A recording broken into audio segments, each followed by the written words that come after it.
उन्हीं के আমি জানতে উনি কে না উনি এর আগে ওয়াকফের সময় জাতীয় নিরাপত্তা বিমানবন্দরের নিরাপত্তা অগ্রাধিকার পাবে এর বাইরে মুখ্যমন্ত্রী কোনো কথা বলবে না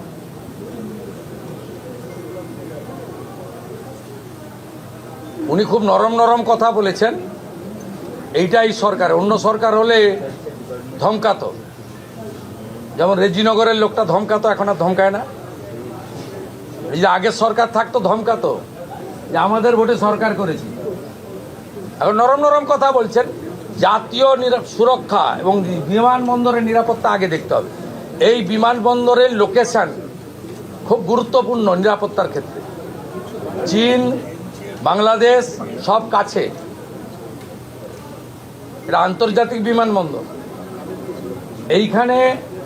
এইভাবে খুলে রাখা যায় না বাকি ঠিক আছে আমরা তো ধর্ম পালনে কাউকে বাধা দিইনি ওরা তো বলেছিল যে বিজেপি এলে মুসলমানদের তাড়িয়ে দেবে নামাজ পড়তে পারবে না তা বকরি ঈদও করেছেন পশু হত্যা আইন মেনে করেছেন অসুবিধা নেই মহরমেও বেরিয়েছিলেন অস্ত্র বাড়িতে রেখে কোনো অসুবিধা নেই ভদ্র থাকবেন আইন মেনে চলবেন ডিজে থেকে দূরে থাকবেন নিজের ধর্ম নিজে পালন করবেন অন্যর কানে গিয়ে ফুফু করার দরকার নেই সব ঠিক চলবে সুন্দর চলবে আর বন্দে মাতরমটা গাইতে হবে ঠোঁট না নাড়ালে হবে না আমরা লক্ষ্য রাখছি দাদা ডায়মন্ড